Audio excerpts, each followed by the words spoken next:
আল্লাহ সব থেকে বড়, আল্লাহ সব থেকে বড়। আমি সাক্ষী দিচ্ছি আল্লাহ ছাড়া আর কোনো মাবুদ নাই।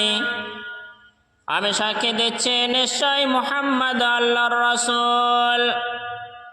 নামাজের জন্য আসুন, মুক্তির জন্য আসুন। নামাজ আরম্ভ হলো, নামাজ আরম্ভ হলো।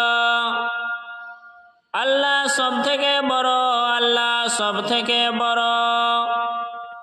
আল্লাহ ছাড়া আর কোনো মাবুদ নাই।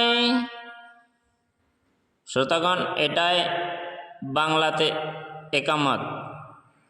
তো আপনারা একামত নামাজের আগে দিয়ে থাকেন। ফরজ নামাজের আগে যে তাকবীর বা একামত বলি, সেইটাই আপনাদের বাংলাতে শোনালাম। মানেগুলি বুঝুন এবং আমল করার চেষ্টা করুন। আসসালামু আলাইকুম।